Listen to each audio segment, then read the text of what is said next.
ไม่ส่งเป็นรถเสียงขนมมาในก็มีรถเก๋งคันนั้นพี่น้องนะอันนี้เป็น Honda City ครับพี่น้องเขานะมีไต้ก็หลายก็ถามเขามาหนาข่าวว่าเพราะว่าเติมน้ำมันพิษเหมือนจังว่าเขาลวดเราเป็นทัดสีเนาะแล้วก็ห่อเติมมันเป็นตีเจครับเนาะมันเติมพิษมันตีเป็นอีสังในเขานะเมื่อในก็ไรมายาเสีไรมันมาลัดในพี่น้องเขาเนาะว่ามันเป็นอีสังมันตีกว่าอีสังในเขาเนาะอันนี้เพราะว่าเติมน้ำมันพิษในคณะพี่น้องเขานะอันดังสุดได้ปั๊มกวยครับเหมือนกันนะครับมันคดีมาแล้วนี่พี่น้องเขานะว่าปั๊มมันเป็นตัวอะไรกันนะปั๊มติ๊กคณะเมืองไทยเขาห้องกันนะปั๊มตัวนั้นกวยตั้งครับพี่น้องเขานะเพราะว่าปั๊มตัวนั้นกวยเนี่ยมันเดือดล้ำขึ้นมาตั้งหูช่วงหูชินโนจงโนเจมาจำเจนั้นครับพี่น้องเขานะแต่อันนี้ได้อันนี้ห้ามเพราะว่าสตาร์ทก่อยเอา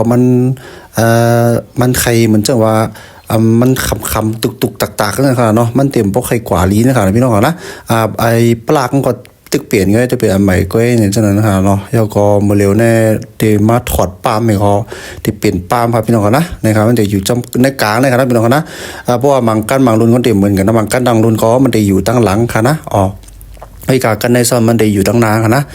มันได้รถเก๋งเนี่ยมันได้อยู่ข้างในนะครับเปิดได้เนี่ยก็เอาออกปั๊มให้เนี่ยมานะครับพี่น้องนะมันก็ออกหยับเนาะครับ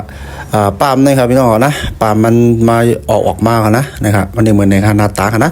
ตั้งในมันได้มีกล้องมาครับนะเหมือนจะมันได้มีตัวเจ็ตนะครับเนาะเพราะว่าอันมันดีนี่มันได้ปันเข้ากันในเครื่องนะครับมันได้เจ็ตไปครับตั้งในครับนะพี่น้องนะคุยกับอันนี้ได้มาเปลี่ยนเจ้าได้ยกเป็นตั้งอันเนี่ยเนาะได้เปลี่ยนเป็นตั้งอันในครับนะพี่น้องนะมันตีเหมือนในครับพี่น้องนะเพราะว่าเติมน้ำมันพีชเพราะว่าในจึงไอ้ตัวในกวยอันดังนะตัวในกวยก็มันจะมีหมอตานะคะเนาะตั้งในค่ะเนี่ยเพราะว่านั่นมันทัดสีตีเจมันเต็มมือนึงนะเนาะมันเต็มทัดตีเจมันเต็มอึดอินค่ะเนี่ยมันเต็มหนืดอินค่ะเนาะ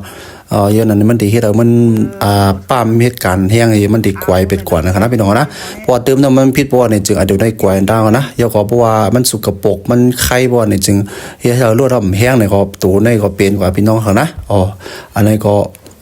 เป็นคลิปวิดีโอมาผักมันพี่น้องเขาเนาะสองรวดเผยอืดเป็นปลาก็จะเป็นโฮเตียนเนี่ยมันมาหายไปว่าในจึงอันนี้ก็เป็นตัวหนึ่งนี่เขาเนาะตีพี่น้องเขาตีเลยเป็นกันตีเลยเช็คกันเนี่ยเขาเนาะในก็เป็นทางหูทางการพี่น้องเขาคาเมื่อสงครา